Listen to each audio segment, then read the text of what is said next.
Okay, hey YouTube, I'm back with another question because we have this new channel that is alleging to be the relatives of NK, Nichol Kessinger, and they're going to be going live with her and all of this other good stuff. And I just have a question. If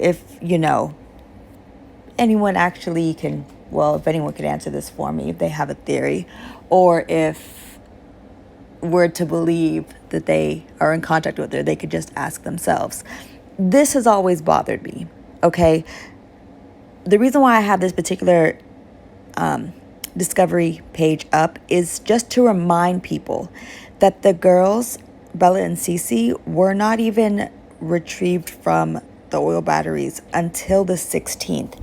And up, like, Tammy Lee was still out there 1700, that's 5 p.m., and nobody knew at that point if they were even really there. It had not been released to the media where the girls were at that point or anything like that, because it hadn't happened yet. They were still retrieving the girls from the batteries. So I'm gonna just fast forward to the 16th. Keep that in mind. This is the same day, so nothing really has changed for her. I mean, just the night before, she was literally on the phone with him all night long until between 2 and 3 a.m. And now all of a sudden, this is what she has to say. I'm going to play the audio and have the discovery page up.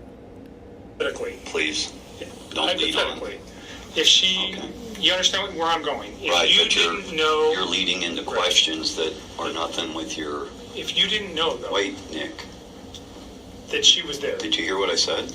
I'm following you. I just want her to answer a question that relates to, she said something that's important, that if he didn't have a child on the way, or if she didn't know that, she would have continued the relationship, right? But he killed his kids. At what point does he think that I'm going to be in a relationship? Okay, but he killed his kids? What gives her that impression?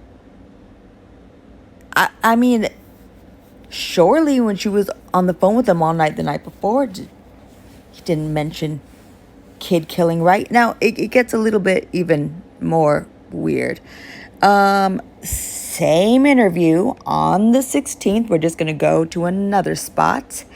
And now, a lot of people don't even necessarily may not have heard this part, because when you go to the the Denver 7 news channel that has this particular interview, they've chopped the end off. And it's like an hour longer than what they gave us. So here is one portion of the end of that. And just listen to what she's saying. I mean, the only thing that I've honestly thought of when I play the scenario over in my head is that maybe they woke up and saw him doing it in their mom. And he was like, fuck. Now I gotta do this too. I don't know. I'm like, why? Because they were like his, like, little lifeline. Okay, excuse me? What would make her jump to the scenario of he's killing his wife and the kids walk in? That's pretty specific, right?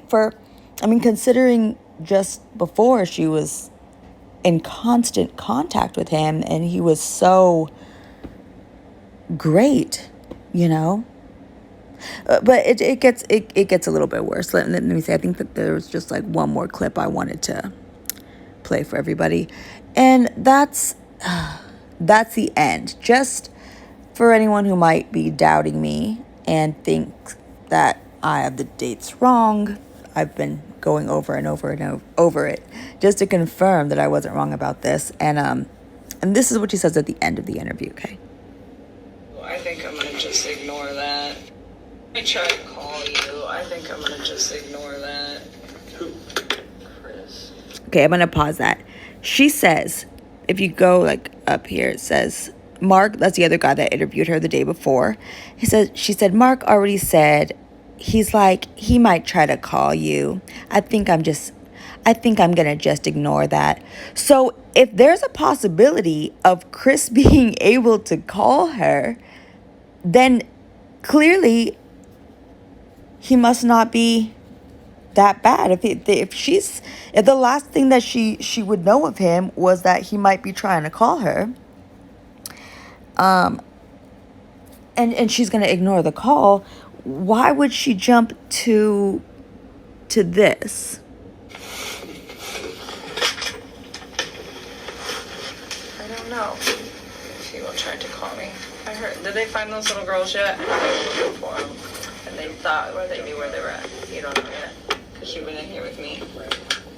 Yeah. Did they find those little girls yet? I know they've been looking for them. Okay. So she knows that they're, according to her, just the love of Chris's life.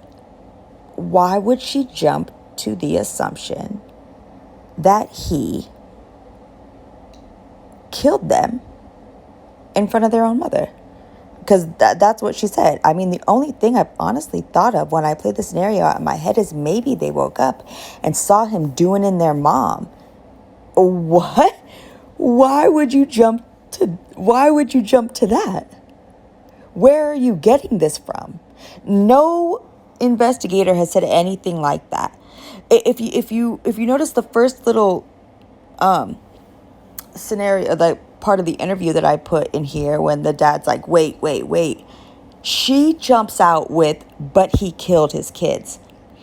The last that she knew, alleging from her last interview the day before, is that the kids left with the mom. So why would she automatically have all of this specific scenario of the very next day, Chris is a murderer and killed everybody, even his own children, and she assumes it's because they walked in on him killing his wife.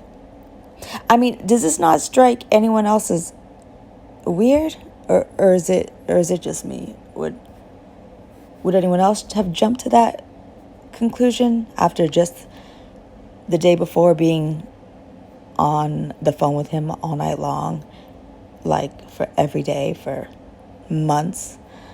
I don't know. I just don't know what to think about this. But yeah, if somebody could answer me, I'd appreciate that.